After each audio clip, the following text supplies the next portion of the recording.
Boa tarde. A aula de hoje será sobre pontuação.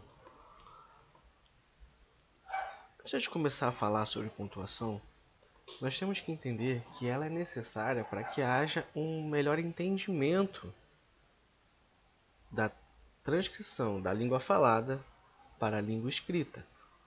Então, a pontuação servirá para poder marcar pausas, marcar uma ênfase, marcar até mesmo uma entonação. Então, é importante você saber quando usar e como usar essa pontuação. Tem uma propaganda da BL que eu vou deixar aqui para vocês. Presta atenção, ela fala sobre a vírgula. Vírgula é aquele sinal incômodo que às vezes sobra, às vezes falta e outras vezes muda o sentido do texto. A vírgula pode ser uma pausa ou não. E não, espere, não espere. Ela pode sumir com o seu dinheiro, 23,40, 2,34. Pode ser autoritária, aceito, obrigado. Aceito, obrigado. Pode criar heróis. Isso só ele resolve. Isso só ele resolve. Vilões. Este juiz é corrupto. Este juiz é corrupto. Pode ser a solução. Vamos perder. Nada foi resolvido. Vamos perder nada. Foi resolvido. A vírgula pode mudar até mesmo uma opinião. Não queremos saber. Não. Queremos saber. Além disso, de ter esse poder, também tem esse poeminha aqui que ele fala sobre um rapaz que tem uma relação com 3 mulheres diferentes. E aí ele teve que publicar esse poema, só que para não haver conflito, quando as moças fossem ler o poema, ele cria um poema sem pontuação. Na segunda parte do poema ele cria uma estrofe sem pontuação, para que cada uma pudesse ler da forma que lhe convesse. Então vamos lá. 3 belas, que belas são. Querem que, por minha fé, eu diga a qual delas é que adora meu coração. Se consultar a razão, digo que amo soledade, não lia cuja bondade ser humano não teria, não aspiro a mão diria que não tem pouca beldade. Então, a princípio aqui, a segunda estrofe está toda sem pontuação, você não consegue dizer exatamente a quem ele ama. Agora, se a gente modificar um pouquinho e colocar algumas vírgulas, já muda um pouquinho a história. Se consultar a razão, digo que amo soledade. Digo que amo soledade. Não lia, cuja bondade ser humano não teria. Não aspiro a mão diria, que não tem pouca beldade. Se eu modifico mais um pouquinho,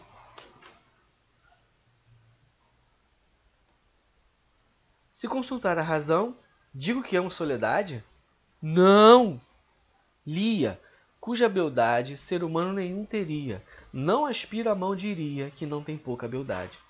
Nesse segundo momento agora, ele já não ama mais soledade, e sim lia. E ainda tem uma terceira opção, que é quando ele não ama nem soledade nem lia, e sim iria. Se consultar a razão, digo que amo soledade? Não, lia, cuja bondade ser humano não teria? Não, aspiro a mão diria, que não tem pouca beldade. Então, através da pontuação, eu consegui modificar essa estrofe para que ela carregasse 3 sentidos diferentes.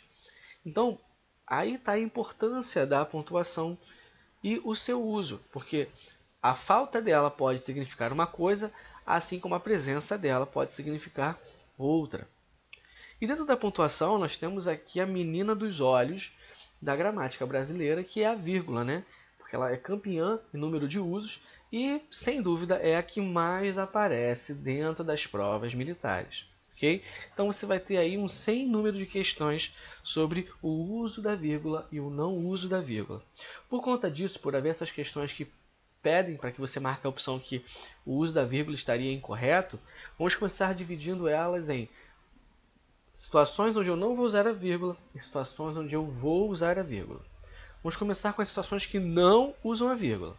Então, número 1. A vírgula não pode ser usada entre sujeito e logo após o seu verbo. Gente, eu nunca posso separar o sujeito do seu verbo, tá bom? Olha aqui o exemplo. Todos os alunos daquele professor entenderam a explicação. Se todos os alunos são os sujeitos, entenderam é o verbo que inicia o predicado. Logo, eu não separo o sujeito do predicado por vírgula. Não pode acontecer isso. Então, esse uso aí está incorreto. Segundo uso, a vírgula não pode ser usada entre o verbo e logo após seu complemento. Pode ser um objeto direto, objeto indireto, em forma de oração, inclusive, ou predicativo do sujeito. Então, se eu tenho o verbo, por exemplo, no exemplo anterior aqui, ó, entenderam a explicação. Quem entende, entende algo.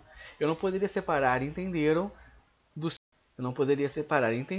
seu complemento à explicação. Mas vamos para os exemplos. Os alunos entenderam toda aquela explicação do professor sobre vírgula. Percebam que aqui, entender é o verbo que inicia o predicado e toda aquela explicação do professor sobre vírgula é o objeto direto que completa a ideia do verbo entender. Os alunos precisam de uma explicação detalhada sobre vírgula. Quem precisa de algo. Então, após o verbo precisar, eu tenho preposição de, que está ligando todo o complemento, que aqui será um objeto indireto, ao verbo. E, por último, os alunos ficaram satisfeitos com a explicação. Satisfeitos com a explicação é uma característica dos alunos, então é um predicativo do sujeito. Percebam que nos três casos eu não posso separar os complementos do sujeito ou do seu verbo por vírgula. Tudo bem? Então, grave isso aí porque essa daqui é campeã. Terceiro, a vírgula será facultativa, isso significa que ela é opcional, entre o complemento de um verbo e logo após o adjunto adverbial. Vamos lá. Nossos alunos ficaram exercitando a questão de vírgula ontem à noite. Então, aqui nós temos o complemento. Quem exercita, exercita algo. O que eles ficaram exercitando? Questões de vírgula. Então, esse aqui é o complemento. Ontem à noite é o adjunto adverbial de tempo. Quando foi que eles ficaram fazendo a ação? Então, eu tenho, quando esse adjunto adverbial está no final da oração, eu tenho a opção de colocar vírgula ou não. Em ambos os casos, a vírgula ou a falta da vírgula estará dentro do padrão da língua. Tudo bem? Não há problema. Tanto faz ter vírgula como não ter vírgula. Ok? Exceto os casos, é claro, onde eu tiver uma locução adverbial com mais de 3 palavras. Tudo bem? E nesse caso aí a gente exclui as preposições dessa contagem de 3 palavras. Ok?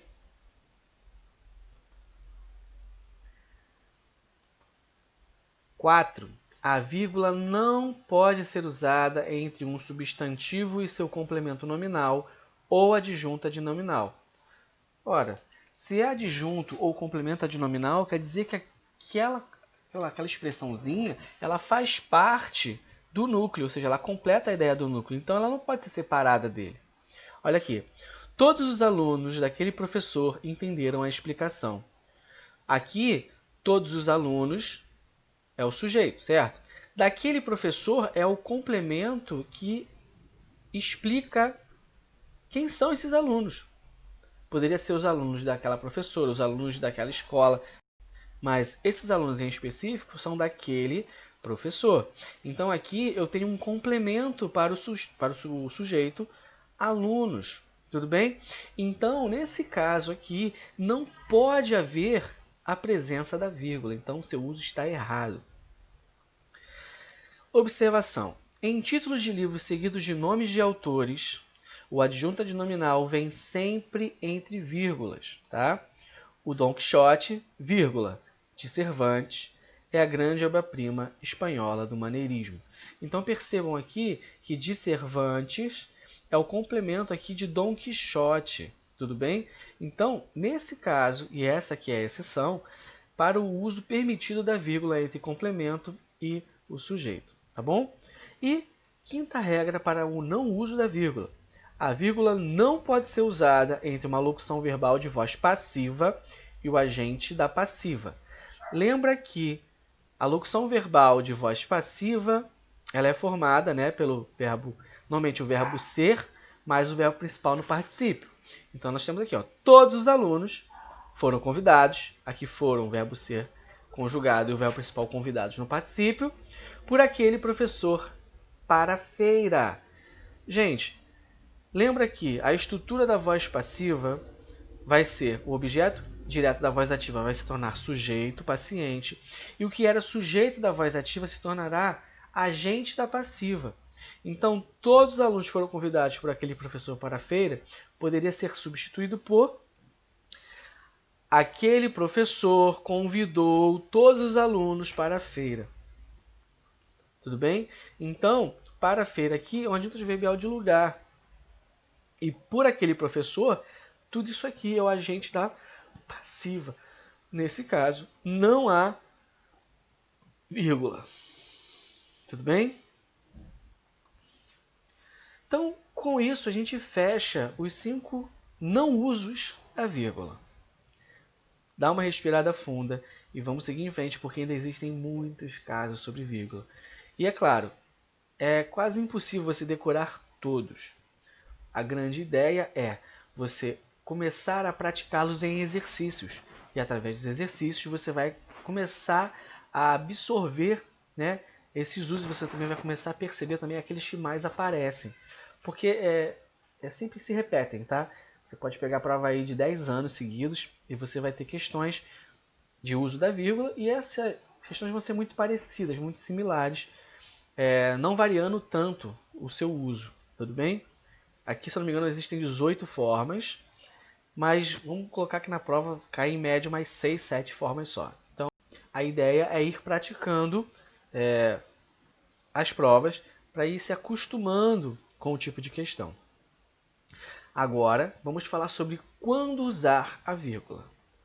Primeiro uso, separa termos de uma mesma função sintática dentro de uma enumeração. Simplicidade, clareza, objetividade, concisão são qualidades a serem observadas na redação oficial. Nesse caso aqui, simplicidade, clareza, objetividade, concisão, tudo isso aí é um sujeito. Então, se todas elas são sujeito, eu posso separar todas elas por vírgula, porque elas praticam a mesma função sintática. Agora, se a gente mudar a função sintática, continua valendo a regra. Devemos observar a simplicidade, a clareza, a objetividade e a concisão na redação final. Nesse caso, eles não são mais um sujeito da oração e passam a ser agora objetos, né? Objetos a serem observados. Tudo bem? Então, nos dois casos, tem uma enumeração de itens e eles têm a mesma função sintática. Segundo uso, separa aposto explicativo. Aposto explicativo é aquela informação extra que você adiciona dentro de uma oração para explicar um termo que apareceu antes dele. Então vamos lá. Aristóteles, o grande filósofo, foi o criador da lógica. O grande filósofo ele está explicando quem foi Aristóteles. Porém, por ser aposto explicativo, essa aqui é uma informação que não faz parte do texto em si. Ou seja, ela pode sair dali que toda a mensagem vai continuar perfeita. Aristóteles foi o criador da lógica. Tudo bem? Então essa informação é uma informação extra. Terceiro uso da vírgula, separa vocativo. Gente, é muito importante que essa aqui ela cai bastante. Temos o costume de confundir vocativo com sujeito. E aí, iremos errar. Brasileiros, é chegada a hora de votar. Não são os brasileiros que estão votando. Percebem? Então, nesse caso, esse brasileiros aqui é só um chamamento. Você está chamando as pessoas para a sua mensagem. Brasileiros! Ops, aqui, olha para mim. É chegada a hora de voltar. Se é um chamamento, estou chamando alguém, a atenção de alguém, esse brasileiro não é o sujeito. O brasileiros aqui, ele é um vocativo. E se é vocativo, ele não faz parte da oração. Por isso ele é separado por vírgula da oração. Tudo bem? Seguindo. Quarto caso. Separa predicativos dos sujeitos deslocados. Senhores, vimos lá atrás que não se usa vírgula para separar, né, o verbo do predicativo. Agora, quando esse predicativo está deslocado, normalmente para o começo da oração, ele será separado por vírgula do seu sujeito. Preste atenção. Sereno e tranquilo, o condenado esperava sua morte. O condenado esperava sua morte, sereno e tranquilo. Essa seria a oração na sua forma padrão. Porém, peguei o predicativo do sujeito, o sujeito aqui é condenado, sereno e tranquilo é a característica do condenado, e coloquei lá no início da oração. Se eu desloco esse predicativo, ele tem que ser separado por vírgula. E não só quando é colocado no começo. Quando eu intercalo esse predicativo, ele também deverá ser separado por vírgulas. O condenado, vírgula, sereno e tranquilo, vírgula, esperava a sua morte. Então, se eu modifico a posição do predicativo, ela deverá aparecer entre vírgulas. Tá bom? Quinto caso de uso da vírgula. Separa termos, objeto direto ou indireto, normalmente deslocados de sua posição normal na oração. Tá? Então nós temos aqui, o professor procurou lhes dar, quem dá alguma coisa, certo? Então, as explicações sobre vírgula é o complemento do verbo dar. Por estarem, percebam, deslocados da sua posição, que seria após o verbo, eu preciso separar esse complemento do resto da oração por vírgula. 6. E aqui nós temos um uso opcional. E é muito importante frisar que é opcional, ou seja, tanto faz ter ou não a vírgula. Separa as expressões para mim, para ti ou para si, ou qualquer uma sinônima a essas, quando indicam benefício próprio ou posse, independentemente de sua posição na frase. Então, quando eu usar para mim, para ti, com o sentido de benefício ou posse de algo, eu posso usar a vírgula ou não.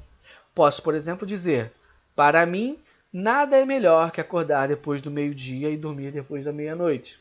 Ou, para mim, pausa, nada é melhor que acordar depois do meio-dia e dormir depois da meia-noite. Então, após esse para mim, eu posso ou não usar a vírgula. Sétima regra, separa termos repetidos. Às vezes a gente quer usar um termo novamente para que haja uma ênfase em determinada mensagem. Então vamos lá. Aquele aluno era esforçado. Aquele aluno era esforçado. Então perceba que eu usei o termo esforçado duas vezes. Se eu uso duas vezes a mesma palavra em sequência, eu preciso separá-las por vírgula. Tudo bem? 8. Separar os adjuntos adverbiais deslocados. Aqui, nós temos que ter a ideia que a posição original do adjunto adverbial é sempre no final da oração. O final da oração é o lugar dele padrão. Se você desloca esse adjunto adverbial e coloca ele no meio da oração, ele precisará aparecer entre vírgulas. Vamos lá. A multidão foi, aos poucos, avançando para o palácio. Aos poucos é o modo como a multidão foi. Então isso aqui é um adjunto adverbial de modo. A multidão foi avançando para o palácio aos poucos. E assim seria a forma padrão. Percebam que ao deslocar o aos poucos lá do final da oração para o meio, eu preciso separá-la da oração como um todo por vírgulas. Vírgula antes e vírgula depois. Ok? Como já explicado, a vírgula só será facultativa se o adjunto adverbial for de curta extensão. A maioria dos gramáticos entende que essa vírgula é obrigatória quando o adjunto adverbial de grande extensão está deslocado. Mas a grande pergunta é, o que é um adjunto adverbial de longa extensão e curta extensão? Então, aí tem um probleminha complicado, né? O pessoal não se decide. O que acontece? Para alguns gramáticos, tendo duas ou mais palavras já é longa extensão. Para outros, a partir de 3 é longa extensão. Então, eu peguei a definição da Associação Brasileira de Letras, da Academia Brasileira de Letras, perdão. Uma locução adverbial com 3 ou mais palavras já não é de curta extensão e demanda obrigatoriamente a utilização da vírgula. Então, na dúvida, conta a quantidade de palavras. Com 3 ou mais, né, não é curta, não pode ser curta, até porque 3 já é excesso. Então, se tem uma locução adverbial com 3 ou mais palavras, não pensa, vírgula nela. Nono caso. Vou usar vírgula para separar expressões explicativas, retificativas, exemplificativas, como isto é, ou seja, ademais, a saber, melhor dizendo, ou melhor, quer dizer, por exemplo, além disso, aliás, antes, com efeito, digo. Essas expressões, elas têm essas características e sempre aparecerão separadas por vírgula. Olha o exemplo. O político, a meu ver, deve sempre usar uma linguagem clara, ou seja, de fácil compreensão. Então você perceba que, ou seja, ele está retificando, ou seja, reexplicando o que seria usar uma linguagem clara. Tudo bem? Então, aqui o bizu é decorar essas palavrinhas. Apesar que já é meio que automático nosso utilizar a vírgula após essas palavras. Tá? Então, leia bastante para você começar a se adequar ao vocabulário e releia essas palavras. Pega essa página aí, coloca na tela do celular de papel de parede e fica lendo toda hora. Toda vez que você ligar o celular, você vai ver essas palavrinhas e vai chegar um momento que você já vai saber todas de cor. 10º. Marca a elipse de um verbo e às vezes de seu complemento. Elipse é quando eu omito um verbo, ou seja, eu deixo de colocar ele explícito na minha oração. Então, a elipse é quando eu não coloco o verbo na oração, porém, subentende-se que esse verbo está presente. Exemplo, o decreto regulamenta os casos gerais. A portaria, os particulares. Percebam aqui que após o ponto e vírgula, em a portaria, os particulares, falta um verbo. Então, para poder... Qual o verbo que está sendo omitido? É o mesmo verbo da primeira oração, que é o verbo regulamentar. Então, o decreto regulamenta os casos gerais, a portaria regulamenta os casos particulares. Normalmente, quando houver a omissão de verbo, porque há uma repetição desse verbo. Ou seja, ele já foi enunciado, já apareceu antes. Então, sempre olha na oração anterior para poder confirmar qual verbo. Outro exemplo. Ó. Em 1994, Romário ganhou a Copa do Mundo. O verbo aqui é ganhou. Em 2002, Ronaldo. Ora, se a ideia aqui é ganhar, qual é o verbo que está sendo omitido? Ganhar. Então, poderia reescrever da seguinte forma. Em 1994, Romário ganhou a Copa do Mundo. Em 2002, Ronaldo ganhou a Copa do Mundo. Em vez de só, em 2002, Ronaldo. Tudo bem? Então, quando eu deixo o verbo implícito, eu chamo isso de elipse verbal. Ok? Então, usarei vírgula para poder marcar essa elipse. 11ª. Separa orações coordenadas assindéticas.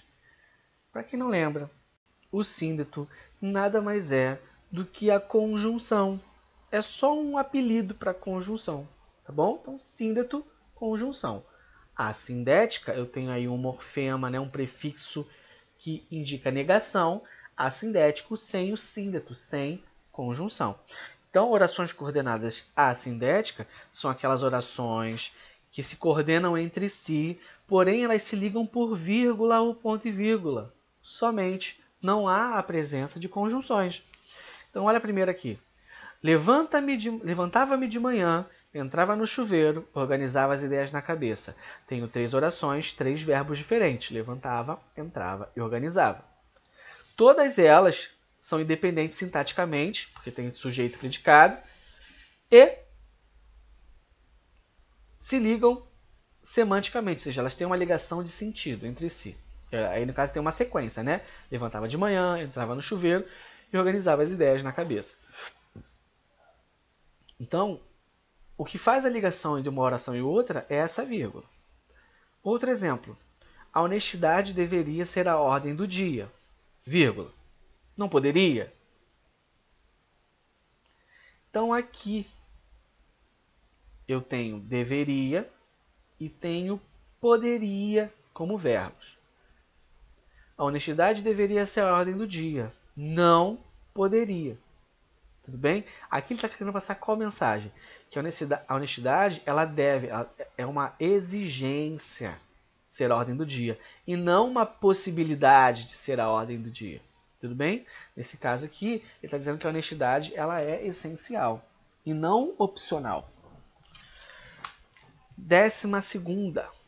Separa as orações coordenadas sindéticas adversativas.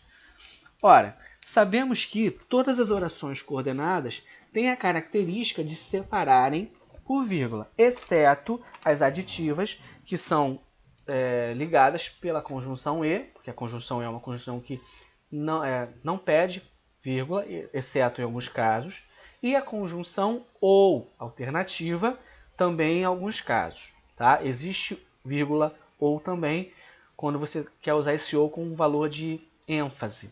Aí você tem que colocar uma vírgula. Tirando esse caso, o ou também não pede vírgula. Porém, as coordenadas sindéticas adversativas são aquelas que exprimem ideia de oposição. Vamos lá. O dono de uma empresa demitiu 60% dos empregados, vírgula, mas se arrependeu dias depois. Então, tenho duas orações diferentes e o mas sendo a conjunção adversativa que marca a união dessas duas orações. Perceba que antes do mais sempre haverá vírgula. Antes do mais sempre ocorrerá vírgula. 13. Separa orações coordenadas sindéticas alternativas. Gente, nesse caso, a única exceção será quando houver a conjunção ou, e essa conjunção ou estiver ligando duas orações. Ou seja, ela não tem o par, né? Porque pode ser o par ou na primeira oração ou na segunda, ora na primeira oração, ora na segunda, quer na primeira oração, quer na segunda. Por exemplo, ora ele procurava resolver algumas situações com paciência, vírgula. Ora decide fazer justamente o avesso. Nesse caso, as alternativas serão separadas por vírgula. Tudo bem? Agora, se eu uso somente o ou, não precisaria usar a vírgula. Por exemplo, você gosta de legumes ou gosta de panquecas? Esse ou está te dando uma escolha, uma alternância, porém, ele não necessita de vírgulas para separar as orações coordenadas. Ok? Somente será quando houver aqui, ó, ou ele procurava resolver algumas situações com paciência, ou decide fazer justamente o avesso. Aí sim haveria vírgula, porque apareceu lá na primeira oração e apareceu na segunda. 14ª regra. Separa as orações coordenadas sindéticas conclusivas. Gente, está repetitivo porque tem que estar aqui escrito, mas só gravar. Toda oração coordenada será separada por vírgula, exceto aquelas que se ligam pela conjunção e aditiva e ou alternativa. Somente essas duas não precisarão de vírgulas. Todas as outras vão ser separadas por vírgula. Beleza? Então, está aqui mais para constar, mas todas elas vão ser separadas por vírgula. Os atores fizeram um grande espetáculo, vírgula. Por isso, toda a plateia os aplaudiu efusivamente. Então, nós temos ali a vírgula e o por isso marcando o início da oração coordenada, a segunda oração. 15. Mais uma vez, separa orações coordenadas sindéticas explicativas. Devo buscar mais informações, pois a vida me exige isso. E aí eu tenho o pois marcando a segunda oração e logo após esse... Logo antes desse pois, a vírgula. 16. Aqui já é um pouquinho diferente e é interessante falarmos sobre isso. Separa as orações subordinadas substantivas deslocadas. Por que é importante falar sobre isso? Porque se não houver deslocamento da oração, as orações subordinadas substantivas não serão separadas por vírgula. Tudo bem? Não posso colocar vírgula após a conjunção integrante que ou se, tá? Então, muito cuidado, porque somente haverá vírgula se ela estiver deslocada, ok? Vamos lá. Olha o exemplo. Olha o exemplo. Que vocês estudam a língua portuguesa, todos já sabemos. Que vocês estudam a língua portuguesa, tudo isso aí é a minha oração subordinada, gente. Olha a oração principal. Todos já sabemos. Quem sabe, sabe algo. O que nós sabemos? Que vocês estudam a língua portuguesa. Ora, tem o sujeito na principal? Tenho. Quem? Nós sabemos. Logo, o que falta? O objeto do verbo saber. Quem sabe, sabe algo. Então, essa oração que vocês estudam a língua portuguesa é uma oração subordinada substantiva objetiva direta. Tanto é que posso a substituir por isso. Todos já sabemos isso. Todos já sabemos aquilo. Tudo bem? Então, se houver deslocamento da principal com a subordinada, haverá separação por vírgula. Ok? Para ficar até mais claro de identificar o que é o que quando você estiver lendo o texto. 17. Separa as orações subordinadas adjetivas explicativas. Subordinadas adjetivas explicativas são aquelas orações que vêm sempre entre vírgulas e que vão dar uma característica, uma qualidade de algo ou de alguém. O homem, que é razoável, saberá evitar a terceira guerra. Percebam que a única diferença dessa oração, que é explicativa para a restritiva, é a presença das vírgulas. Nessa oração, que é explicativa, ela diz que todos os homens são razoáveis. Todos saberão evitar uma terceira guerra por serem razoáveis. Se eu retiro as vírgulas que aparecem aí, já muda completamente o sentido. Aí será uma adjetiva restritiva que dirá o quê? Que somente os homens razoáveis saberão evitar uma terceira guerra. Ou seja, existirá o grupo dos homens razoáveis e existirá o grupo dos homens não razoáveis. Tudo bem? Então, característica da adjetiva explicativa é que sempre estará entre vírgulas.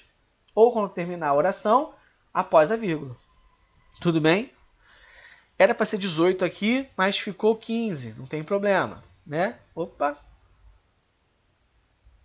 Volta. 18. Separa as orações subordinadas adverbiais, sobretudo as que vierem antes da principal ou intercaladas. Então, toda vez que houver intercalação ou a adverbial vier antes da principal, haverá a presença de vírgula. Quando comprei o material, gostei muito. Oração principal, gostei muito. Quando comprei o material. Quando comprei o material foi o tempo, a circunstância de quando aquilo aconteceu. Tudo bem? Alguns aviões, assim que aparecem nas primeiras cenas das novelas, parecem bons. Perdão, alguns vilões, não é aviões, alguns vilões, assim que aparecem nas cenas das novelas, parecem muito bons. Mais uma vez, esse assim que, ele é adjunto adverbial de tempo, também aí está intercalado. Alguns vilões parecem bons. Então, tá vendo que tudo que está entre vírgulas aqui é o adjunto adverbial de tempo. Olha como é grande essa oração inteira, né? Vamos lá. Não irás temer quaisquer adversidades, se me amas de verdade. Não irás temer quaisquer adversidades, se me amas de verdade. Nesse caso, não há intercalação nem movimentação. É simplesmente a oração principal se ligando à oração subordinada pela vírgula. E aqui a conjunção subordinativa adverbial condicional se, dando um requisito, né? Ou seja, para me amar de verdade, é obrigatório que não temas quaisquer adversidades.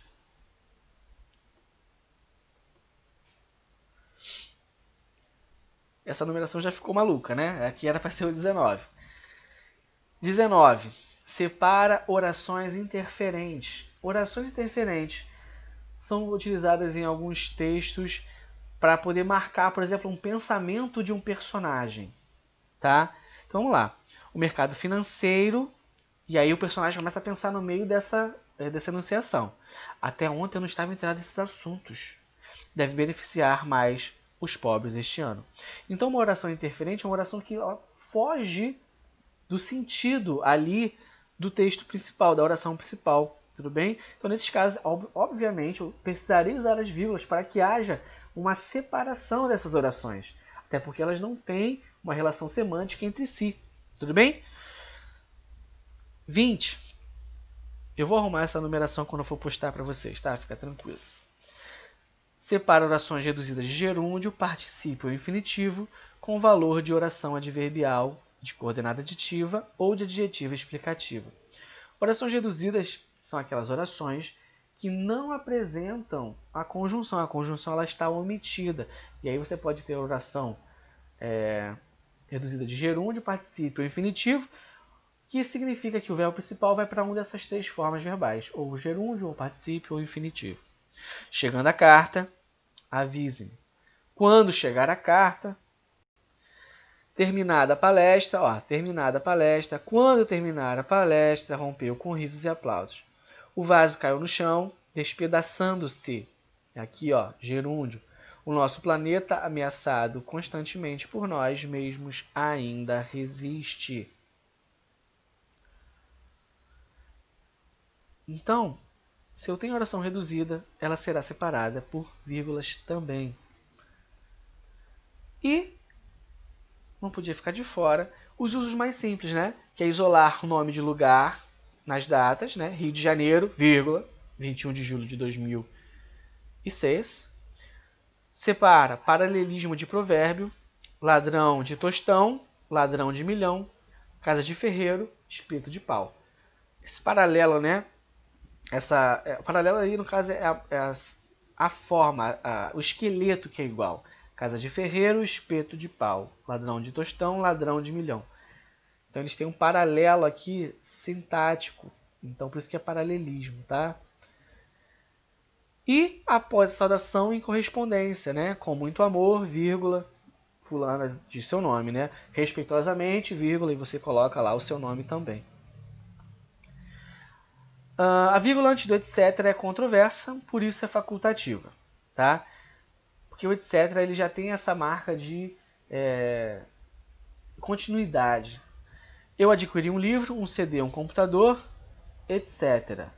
A ideia é que você, computador, etc., sem vírgulas.